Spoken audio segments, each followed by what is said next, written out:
Senhor nosso Deus, que privilégio nós temos de passarmos uma semana juntos para estudarmos a Tua Palavra. Nós queremos convidar a Tua presença conosco em todos os encontros, em todas as palestras, em todos os momentos. E neste momento nós entregamos em Tuas mãos, suplicando pelo derramamento do Espírito Santo, para que Ele possa iluminar a nossa mente, e eu peço por mim que o Senhor me dê capacidade de transmitir a Tua Palavra. É a nossa oração em nome de Jesus. Amém. Hoje nós vamos estar vendo o mito do profeta inflexível. Ok? Eu acredito que o próprio tema é sugestivo, já indica o que nós vamos estar falando durante esse momento.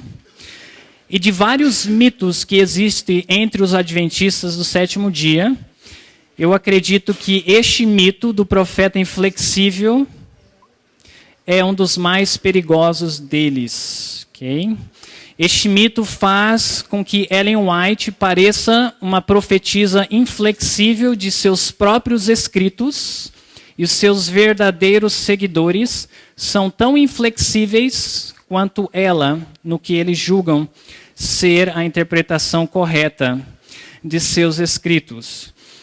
A conclusão, ou como se chega a este mito do profeta inflexível, a própria irmã White fala sobre isso em Mensagens Escolhidas, volume 3, na página 217, você pode acompanhar no slide. O espírito de profecia diz assim: meu espírito tem sido muito agitado quanto à ideia, e ela vai dizer qual é a ideia que tem agitado o espírito dela naquela época. Ora, a irmã White disse assim e assim. E a irmã White falou isto ou aquilo, e portanto procederemos de que forma? Exatamente de acordo com isso. Então nós podemos ver aqui que existem pessoas que reconhecem a autoridade profética de Ellen White e querem fazer a vontade de Deus, e eles citam a irmã White dizendo, ela escreveu isso, ela falou isso, portanto devemos proceder desta forma. Nós temos aí, na verdade, algo que pode ser louvável, uma disposição em fazer a vontade de Deus e, novamente, reconhecer a autoridade profética de Ellen White. Aí ela continua dizendo, Deus quer que todos nós tenhamos, qual é a próxima palavra? Equilíbrio. É por isso que ela estava perturbada em seu espírito, porque as pessoas estavam citando seus escritos, mas não estavam sendo equilibradas. E é claro que a fama acabava passando para ela, do desequilíbrio daquelas pessoas, pois eles citavam os próprios escritos de Ellen White. E aí continua dizendo, e deseja que, o que mais que Deus deseja que nós façamos? Raciocinemos, movidos pelo bom senso, as circunstâncias fazem o quê? Alteram as condições, as circunstâncias modificam a relação das coisas. Então, o que estava acontecendo na época da irmã White, e eu acredito que temos o risco de cometermos o mesmo erro, é que as pessoas estavam lendo o espírito de profecia, mas não estavam considerando as situações, as circunstâncias que levou a irmã White a escrever um determinado conselho. Não estavam utilizando o bom senso, não avaliavam as circunstâncias que o testemunho estava inserido. Então, o problema do mito é que perdeu-se o equilíbrio. Perdeu-se o que eu vou falar agora? O equilíbrio entre a autoridade profética e o dom divino da razão humana. Então, nós temos que encontrar o equilíbrio entre essas duas coisas. Qual é a primeira delas?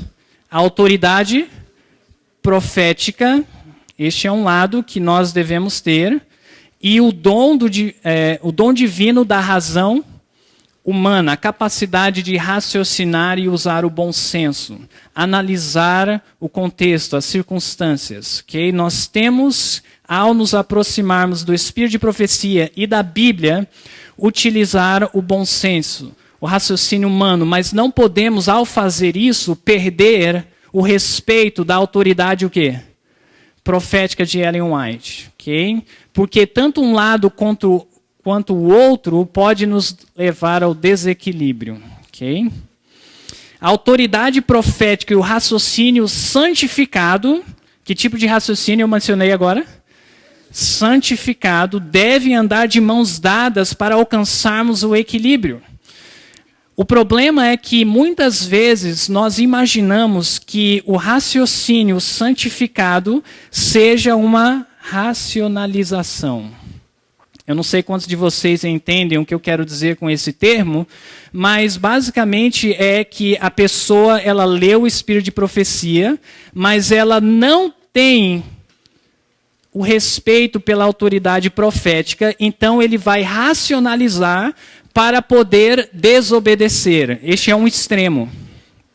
O outro extremo é que a pessoa reconhece a autoridade profética, tem o desejo de seguir o que os profetas falam, mas ele totalmente ignora o raciocínio santificado, bom senso. E ele olha para aquele que está no meio, utilizando a autoridade profética e o bom senso, o raciocínio correto, equilibrado, mas este que está nesse extremo, reconhecendo somente a autoridade profética, sem usar o bom senso, ele olha para esse irmão como alguém que está racionalizando. Ele confunde o bom senso com o extremo de racionalizar. Estão compreendendo o que eu estou tentando dizer? Então, existe um equilíbrio entre a autoridade profética e o raciocínio humano, o bom senso. E nós devemos conseguir alcançar esse equilíbrio, e este é o propósito dessa mensagem nessa manhã. Vamos continuar então. Os sintomas do mito, como é que eu sei que eu posso estar vivendo o mito do profeta inflexível? São os seguintes. Novamente, confundir o raciocínio honesto e santificado com racionalização não santificada.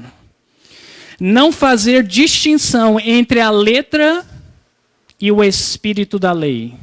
Não reconhece o princípio. Nós vamos falar mais sobre isso ao nós decorrermos, porque eu acredito que para alguns de vocês possam ser conceitos novos, mas aquele que reconhece a autoridade profética, mas não usa o bom senso, o raciocínio, ele não consegue ler as páginas inspiradas e extrair o princípio por detrás do que está escrito. Então, ele aplica simplesmente o que está escrito e muitas vezes sem mesmo entender qual é o princípio universal que existe por detrás do ensinamento. Leva o indivíduo a isolar citações autoritárias. Que tipo de citações eu falei agora? Autoritárias, citações fortes, incisivas do espírito de profecia. Este indivíduo, ele separa essas citações, tanto do espírito de profecia dos escritos da irmã White, quanto da Bíblia, e ele aplica de forma irracional em sua vida. Olha só o que a irmã White escreve, ainda em Mensagens Escolhidas, volume 3, na página 285... e 286. Vemos os que escolhem as expressões mais fortes dos testemunhos. E sem fazer uma exposição ou um relato das, qual é a próxima palavra? Circunstâncias em que são dados os avisos e advertências, querem fazer o que eles desejam fazer? Impô-los em todos os casos. Porque eles não compreenderam o princípio universal, então o que está escrito se aplica independentemente da situação. Assim, eles produzem maléficas impressões na mente das pessoas. Há sempre os que são propensos a apossar-se de alguma coisa de tal índole. E é por isso que eu estou abordando esse tema neste congresso. Porque aqui diz que isto foi um caso isolado na época da irmã White, as pessoas não considerarem o contexto e não utilizarem o bom senso, foi isolado de forma alguma. Ali diz que sempre existem pessoas, okay, que têm essa disposição, que possa ser usada por eles para prender as pessoas a rigorosa e severa prova. E que inserirão elementos de seu próprio, o que é que diz ali? Caráter nas reformas. O que isso quer dizer? Inserir características do seu próprio caráter em uma reforma. Em outras palavras, a sua própria disposição, o seu temperamento, a sua personalidade, a sua ênfase, a maneira que você vê, você coloca sobre as pessoas, ok? E se não for feita de forma equilibrada, coloca fardos pesados, rigorosos, provas severas sobre os irmãos como prova de fidelidade a Deus, escolhendo algumas coisas nos testemunhos, impõe-nas a todos, e em vez de fazer o quê?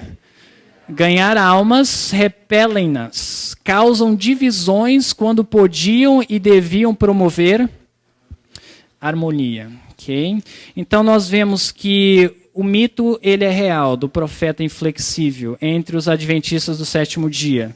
Não é um caso isolado, que aconteceu na época da irmã White. Todos nós estamos sujeitos. E agora o nosso desafio é encontrar o equilíbrio entre a autoridade profética e o raciocínio santificado, o bom senso. E é claro que nós já podemos observar, o que nos ajuda é considerar as circunstâncias, os casos de onde o conselho está inserido. Olha só o que nós podemos extrair dessa citação.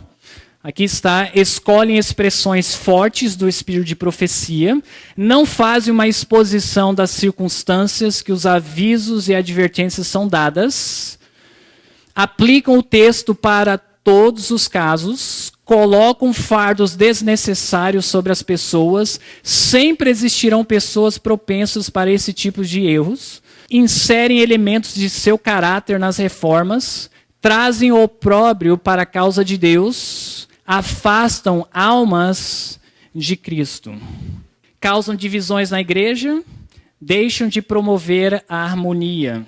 Okay? Os resultados do mito são o seguinte: vergonha para a causa de Deus, acabamos, como nós lemos, trazendo opróbrio para a causa de Deus, porque o mito distorce o caráter de quem? De Deus, ok? Quando nós aplicamos mal os conselhos inspirados, nós acabamos representando de uma forma equivocada o que Deus escreveu, e obviamente o caráter dele é denegrido. Destrói a integridade do profeta.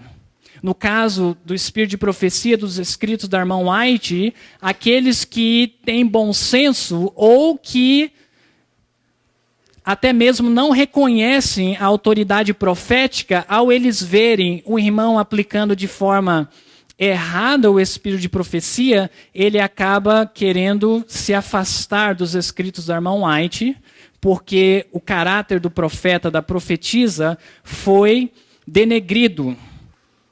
Prejudicam o indivíduo que faz uma má aplicação do texto em diferentes formas, dependendo da área que ele foi inflexível. Se ele mal interpretou algo sobre a saúde, o regime alimentar, isto pode resultar em prejuízos físicos na saúde. Se ele mal aplicou um texto na área da sua família, ele pode ter problemas familiares. Na área financeira, ele pode ter problemas financeiros. Na área educacional, ele pode sofrer danos na sua formação educacional. Por essas razões, nós devemos identificar alguns mitos que existem entre os adventistas conservadores. Eu vou dar alguns exemplos de mitos, 2 hoje, e eu vou começar com mitos mais simples que existem entre adventistas do sétimo dia. Okay? E ao longo da semana nós vamos falar sobre alguns mitos que eu acredito são mais prejudiciais. Okay? O primeiro mito que nós vamos falar é um que existe na reforma de saúde. E quando nós lermos os textos que eu vou colocar aqui, eu não quero que você fique, na verdade, focalizado no mito em si. Eu quero que você aprenda a ler o espírito de profecia e fazer uma análise e usar a autoridade profética e o bom senso, o raciocínio. Ok? E como eu disse, nós vamos começar com mitos simples e à medida que a semana avançar, nós vamos entrar em alguns mitos que são mais perniciosos. Ok? Sobre o regime alimentar, quantos aqui já ouviram falar que nós não devemos misturar frutas e verduras em uma mesma alimentação? Quantos aqui já ouviram falar isso?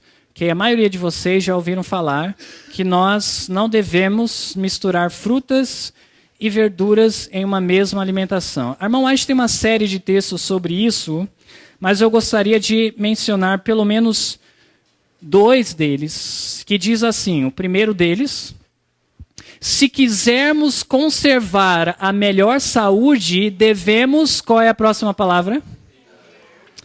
Evitar comer verduras e frutas na mesma refeição. Agora note o que ela diz, que faz parte do contexto, ok? Caso o estômago seja fraco, ok? Isso é muito importante. Nós não podemos fazer de conta que esta frase não existe, ok?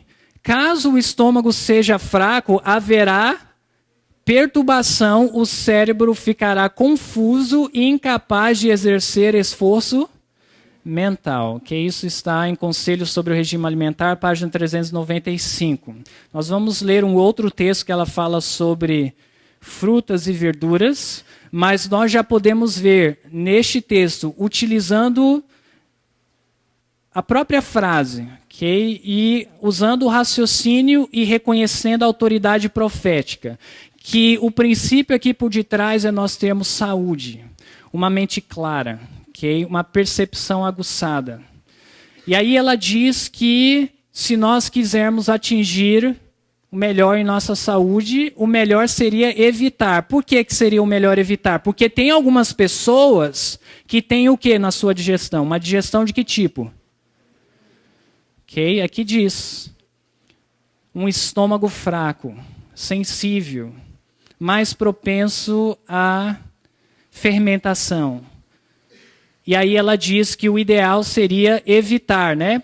Devido a haver pessoas com estômago fraco, a mistura de frutas e verduras em uma mesma alimentação. Um outro texto, ela diz assim, Ciência do Bom Viver, 299 e página 300, não é bom comer verduras e frutas na mesma refeição, se a digestão é o quê? Deficiente. O uso de ambas ocasionará com frequência perturbação, incapacitando para o esforço mental. Nas 2 citações que ela fala sobre não misturar frutas e verduras, ela menciona que o princípio é uma mente clara, saúde, e ela diz que se aplica principalmente a que tipos de pessoas? Pessoas de digestão fraca, ok? Deficiente. Então nós não podemos não misturar frutas e verduras como se fosse um teste de fidelidade a Deus a todas as pessoas, ok? Mas nós deveríamos conhecer o nosso próprio corpo e saber o que nos faz bem e o que não nos faz bem em certas misturas de alimentos. Olha só, a irmã White falando sobre como nós encontrarmos um equilíbrio alimentar, ao nós estarmos estudando os seus escritos, ela diz, no uso dos alimentos, devemos exercer, o que nós devemos exercer? Discernimento e bom senso, ok? Os mesmos termos que nós temos visto em relação à interpretação de seus escritos em geral. Ao percebermos que certo alimento não nos convém, não precisamos escrever cartas de consulta para aprender a causa do distúrbio. Em outras palavras, qualquer alimento que nos causa indigestão ou azia, qualquer coisa que nós percebemos que realmente não nos faz bem, como no próprio caso da irmã White, Alguns de vocês conhecem a citação que ela diz que um determinado alimento sempre causava azia nela. Quem lembra qual era o alimento? Ok, feijões, né? É interessante que eu encontro vários irmãos que são bem estritos em não misturar frutas e verduras porque causa fermentação, ok? Pode dar azia, mas muitas pessoas eu tenho visto que quando come feijão ou muito feijão, ela tem fermentação, ela tem azia, mas como nós somos brasileiros, não toque no nosso feijão, né? Ok, aí continua ali. No uso dos alimentos, devemos exercer discernimento e bom senso. Ao percebermos que certo alimento não nos convém, não precisamos escrever cartas de consulta para aprendermos a causa do distúrbio.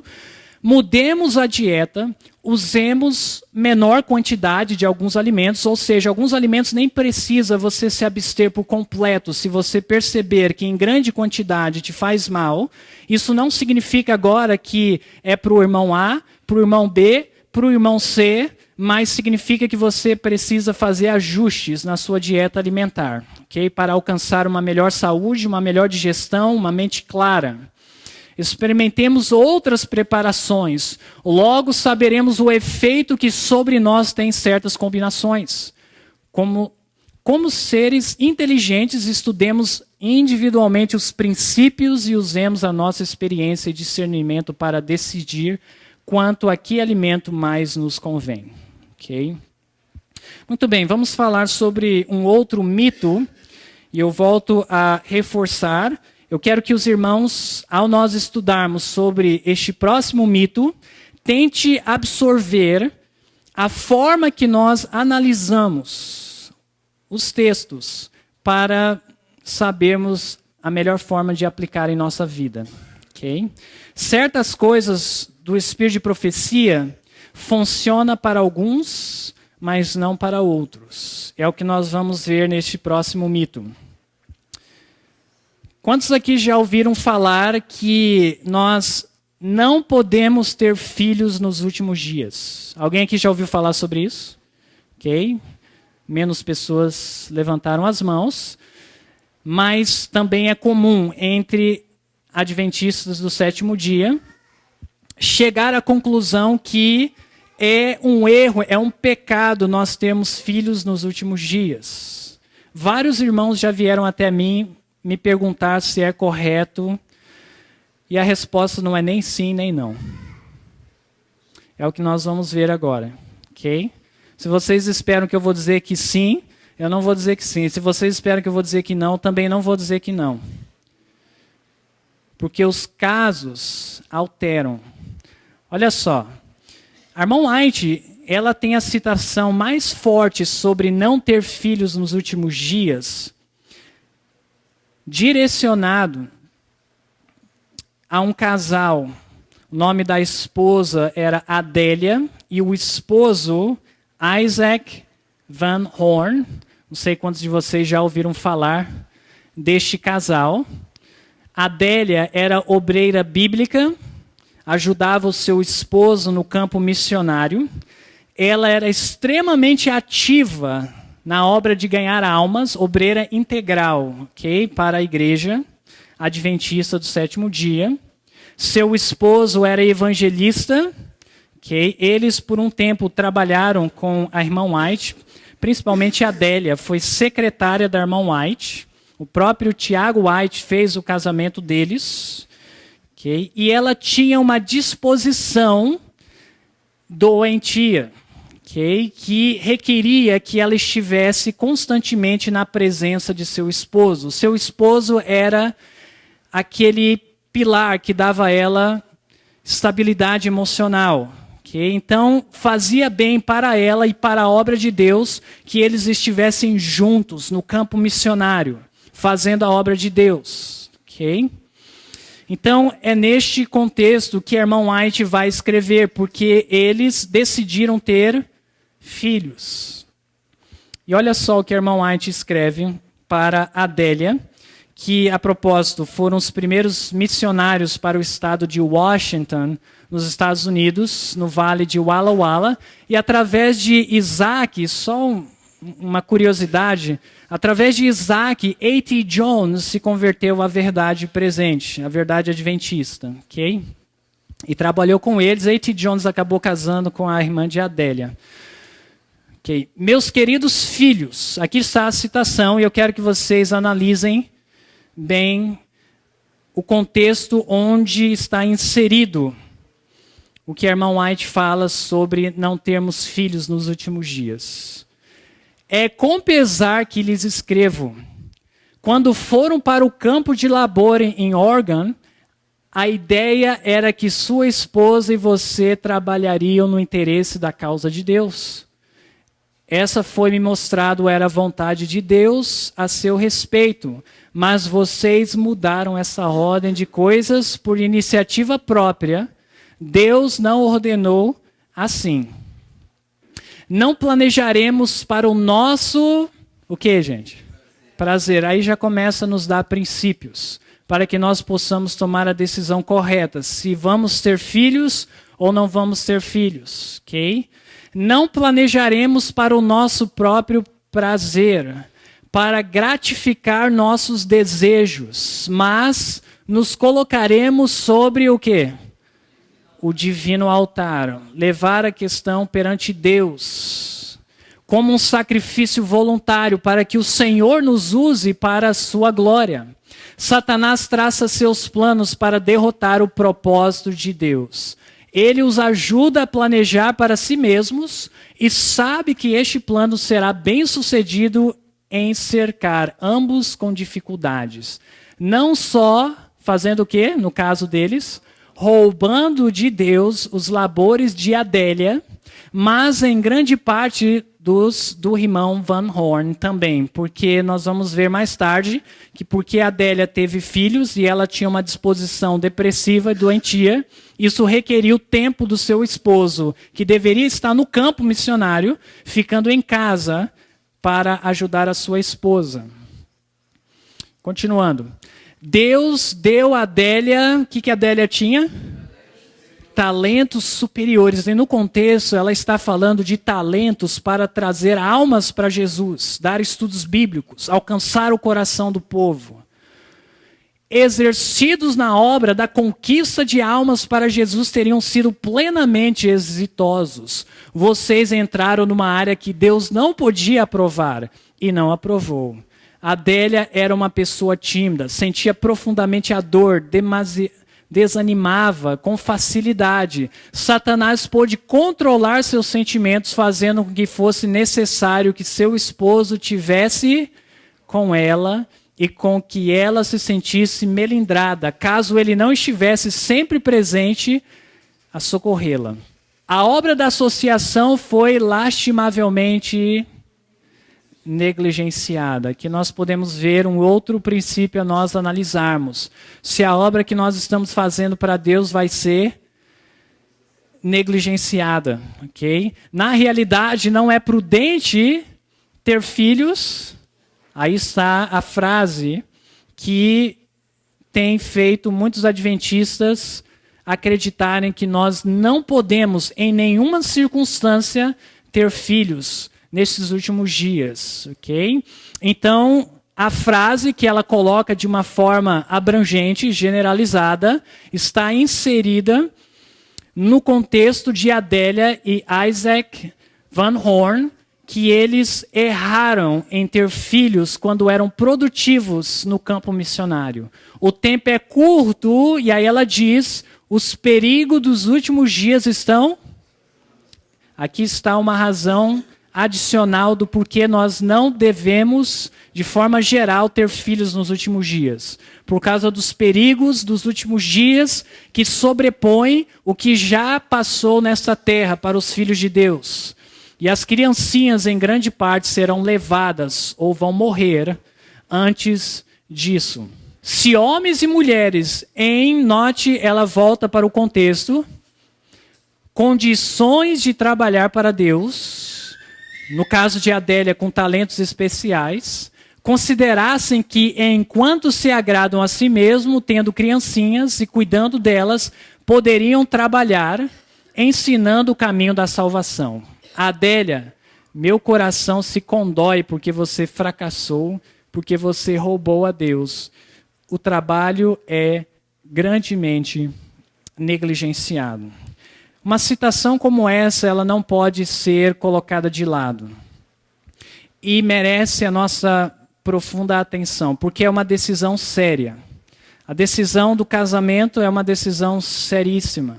A decisão de colocar uma vida no mundo, eu diria que é mais séria ainda. E nós, como povo de Deus, temos luz a respeito disso, e nós devemos colocar tudo no altar de Deus, orar, buscando a sabedoria de Deus, sabendo que existem perigos nos últimos dias que não existiram antes. E merece a nossa profunda atenção e consideração. Será que é só isso que a irmã White falou sobre termos filhos nos últimos dias? De forma alguma.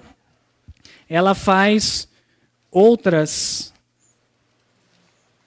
afirmações também que eu gostaria que vocês vissem. Sobre pessoas que são chamadas para campos missionários onde não tem presença adventista. Okay? Campos novos, campos difíceis, distantes.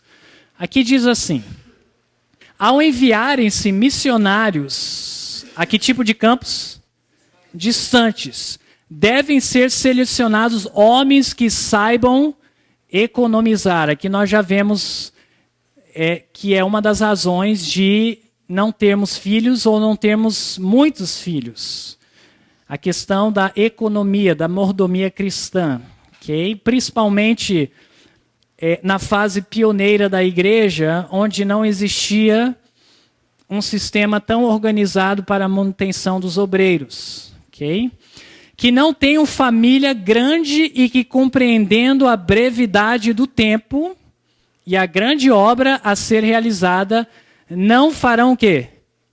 Encherão de filhos o lar, mas se conservarão livres, tanto quanto possível, de tudo que lhes desvia a mente de sua obra.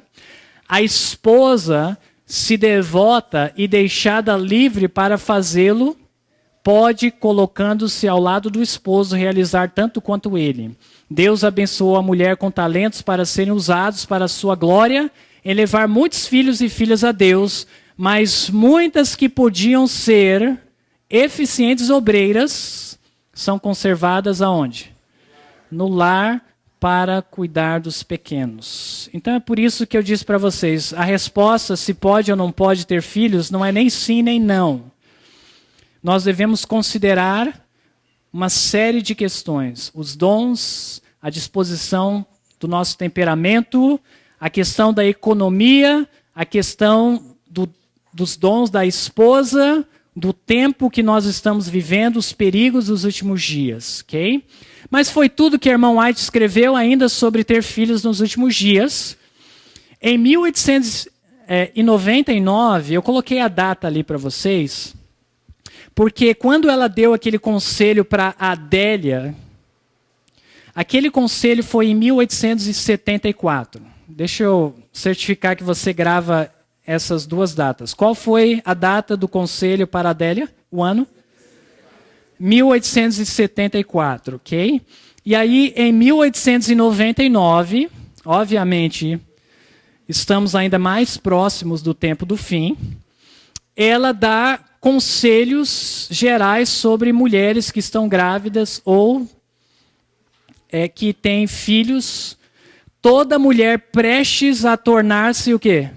Mãe, seja qual for o seu ambiente, deve animar constantemente uma disposição feliz, alegre e contente. Não é o meu objetivo em colocar essa citação aqui, de nós estudarmos o que ela falou para as mães ou para mulheres que estão prestes a ser mães. Meu objetivo em colocar essa citação aqui é você ver que mesmo depois do conselho dado a Adélia, ela estava prestando conselhos para mulheres que estavam prestes a ser mães, de como elas deveriam proceder para que pudessem ter o maior êxito na criação de seus filhos. Okay? Mas ainda não para por aí. Olha só o que ela fala em relação a ainda ter filhos nos últimos dias. Antes de aumentar a família, devem pensar se Deus é o quê, gente? Glorificado ou desonrado com trazerem filhos ao mundo. Devem considerar com calma que, o que diz aqui? Provisões podem ser feitas para os filhos. Em outras palavras, você vai conseguir sustentar a sua família? Se você vai ter um filho, ou se você vai ter 4 filhos, 6 filhos, você tem condição de sustentar a sua família? E não só de sustentar, mas de educá-los devidamente? Não tem direito de os porem no mundo para serem uma carga aos outros, para que os pais, né, os avós, no caso, venham a criá-los ou sustentá-los, ou de alguma outra forma ser um peso para a igreja, esperar com que a igreja venha prestar auxílio, porque você decidiu ter filhos e agora você não pode sustentá-los. Ali continua. Tem eles um meio de vida em que podem confiar quanto ao sustento da família, de maneira a não se tornarem pesados a outros? Olha só essa palavrinha aqui. Qual é a palavra? Faz toda a diferença. Faz toda a diferença. E ela está falando para pais que estavam vivendo nos últimos dias, ou no caso que estão, porque serve para nós. Se o não têm, cometem um crime em trazer filhos ao mundo para sofrerem por falta do necessário cuidado, alimento e vestuário. Conselho sobre Saúde, página 75. Esta palavra se, naturalmente, traz uma abertura. Ela é condicional. Se você não tem como sustentar, não deveria ter filhos. Mas se tem como sustentar, pode ser que seja da vontade de Deus que você tenha filhos. Pode ser que não ainda. O dinheiro não é tudo. Pode ser que para alguns a experiência de Enoque seja necessário nesses últimos dias. Quantos já leram aqui que Enoque andou com Deus depois que ele teve o primeiro filho? Algumas mãos se levantaram. E nós sabemos que Enoque é um tipo daqueles que serão transladados nos últimos dias. Ok? Mas ainda não é tudo o que ela escreveu sobre ter filhos. Ok? Existem outros questionamentos que nós devemos fazer. Em 1903, qual foi a data que ela deu conselhos à Adélia? 1874. E agora nós estamos em 1903. Ela escreveu o seguinte: antes de tomar sobre si as responsabilidades da... Então existe algo a se fazer antes de tomar essa decisão, ok? Ou seja, ela não elimina a possibilidade de tomar essa responsabilidade, mas ela é seríssima. E ali diz... ou maternidade, homens e mulheres devem familiarizar-se com as leis do desenvolvimento físico, conhecer as leis de saúde, as leis do corpo humano, para que nós venhamos a proporcionar saúde aos nossos filhos. Com a fisiologia e saúde, as influências, o que, gente? Pré-natais, porque isso vai trazer disposição ao seu filho, se você não cuidar das influências pré-natais. E o Espírito de Profecia tem uma série de conselhos sobre influências pré-natais, sobre a saúde das crianças, com as leis da hereditariedade. Se os pais são doentes, uma doença que provavelmente vai afetar a sua prole, ele deveria reconsiderar a decisão de ter filhos. Sanidade, vestuário, exercício, tratamento de doenças sem o uso de medicamentos, para que se use medicamentos simplesmente em emergências. Devem também compreender as leis do desenvolvimento mental e do ensino moral. Você conseguiu ver nessa citação a seriedade de ter filhos? Sim ou não? É uma responsabilidade. Ao mesmo tempo, você conseguiu ver que ela não fechou questão? Que ela deu uma abertura para aqueles que são chamados para a paternidade e a maternidade? Não resta dúvidas, ok? Nós temos que fazer também outras observações quando nós estudamos o Espírito de Profecia. Note com cuidado essas observações. Ellen G. White, depois de ela ter casado, ela teve filhos após o grande desapontamento, quando o sentimento da eminente volta de Jesus estava no auge. Alguns entre os adventistas até mesmo marcaram novas datas. Okay? É claro que no caso de Ellen White, Tiago White e os principais pioneiros da igreja não cometeram este erro. Mas ela teve filhos mesmo depois do grande desapontamento. William White, o terceiro filho da irmã White, que foi seu assistente muitos anos, pastor respeitado no meio adventista, teve 2 filhos com a sua primeira esposa, e depois que ela faleceu, teve mais 5 filhos com a segunda esposa, e o primeiro filho com a segunda esposa foi em 1895. Lembra que data foi o conselho para a Adélia? 1874, ok? E não existe evidência de nenhuma repreensão para William White, de sua mãe, por ter tido 7 filhos nos últimos dias. Devemos analisar o contexto mais amplo dos escritos do Espírito de Profecia, de Ellen White. Ela escreveu vários livros e artigos relacionados à educação de filhos. Sim ou não?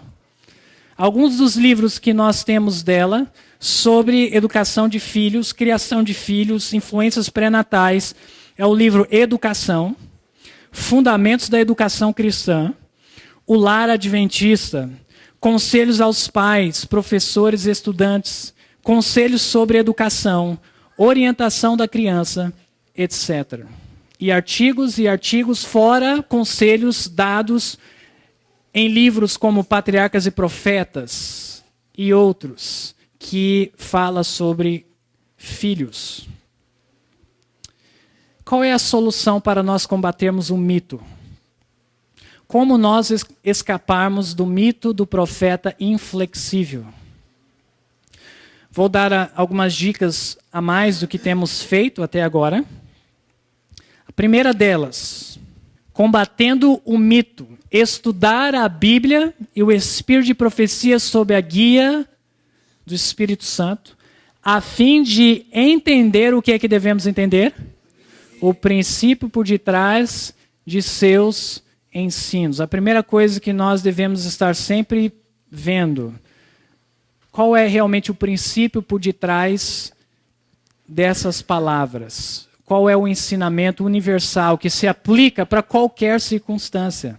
Próximo ponto. Conhecer o que, gente? O contexto da passagem. Muito importante. Depois eu vou dar uma dica de como nós podemos conhecer o contexto. Além de nós lermos todo o texto, ou às vezes, por vezes, todo o livro, todo o material, tem também o contexto histórico, que ajuda bastante. Nós corremos atrás de contexto histórico. Buscar conhecer a situação particular histórica que originalmente demandou o conselho inspirado. A irmã White, ela chega a mencionar que conselhos, por exemplo, uma pessoa que é preguiçosa, ela dá conselhos sobre a produtividade, a eficiência. E aí a pessoa que é produtiva, que é trabalhadora, ela lê aquele conselho e ela trabalha ainda mais duro. E aí, por outro lado, nós temos conselhos para pessoas produtivas, trabalhadoras, dizendo que devemos descansar, devemos ter recreação, não devemos nos consumir no trabalho. E aí a pessoa preguiçosa lê o conselho e diz, aquilo é para mim. Ok? Então é importante nós sabermos para quem que ela está escrevendo, por que que ela escreveu. Buscar conhecer a situação presente. Quando eu digo a situação presente, eu me refiro ao nosso presente momento, não ao contexto. A nossa situação que nós estamos vivendo. Para saber melhor o melhor método de aplicar o princípio universal, ok? É importante sabermos se a situação que nós estamos vivendo é semelhante à que nós lemos no Espírito de Profecia, ok? Para aplicarmos corretamente. E por último, materiais disponíveis de pesquisa.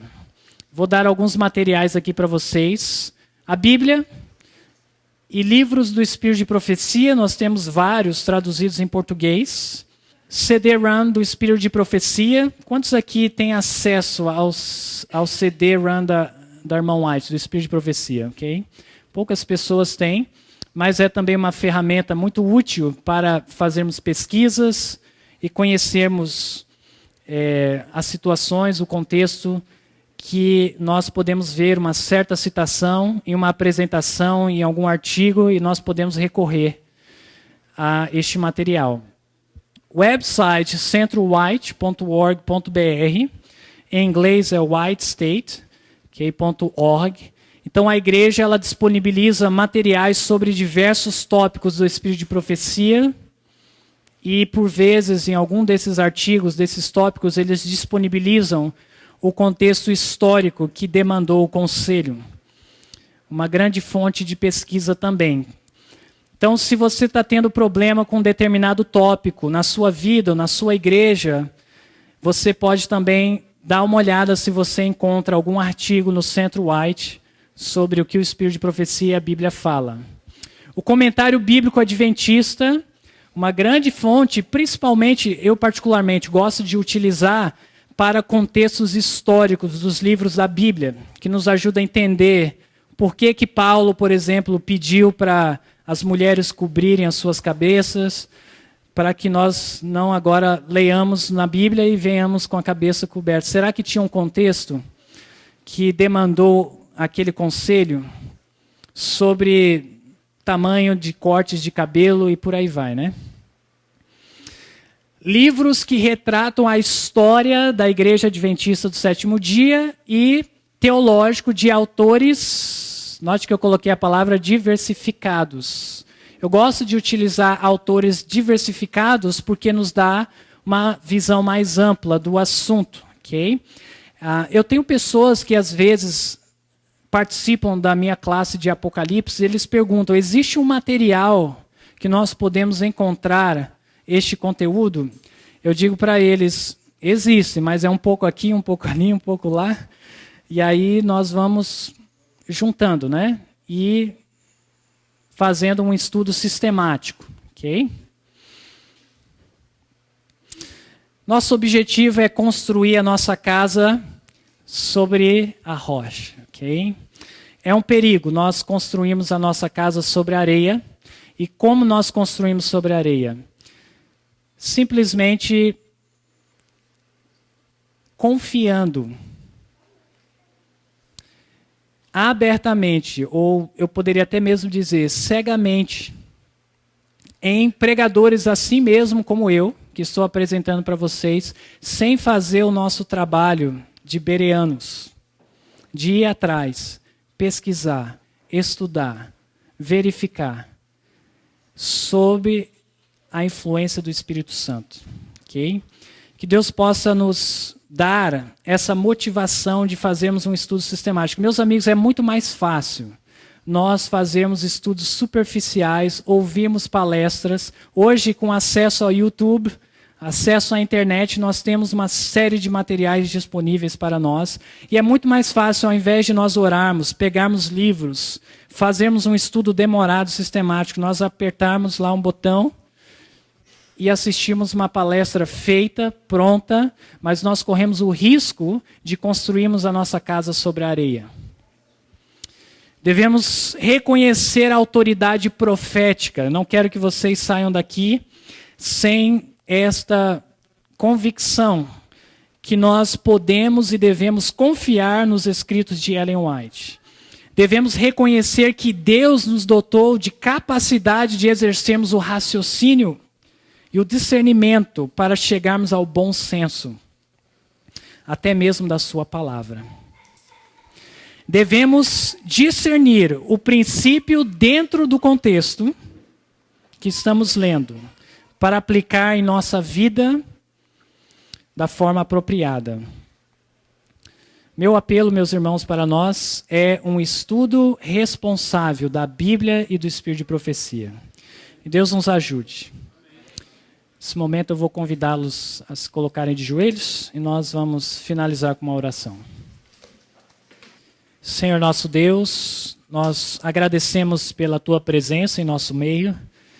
Também agradecemos pelos escritos de Ellen White que estão disponíveis para nós nesses últimos dias. E queremos suplicar por sabedoria para fazermos um estudo sistemático e responsável. Queremos também, Senhor, que Tu nos dê motivação para vencermos a preguiça espiritual, para nos colocarmos de joelhos, para pleitearmos contigo pela guia do Espírito Santo. Ensina-nos a construirmos a nossa casa sobre a rocha. É a nossa oração em nome de Jesus. Amém.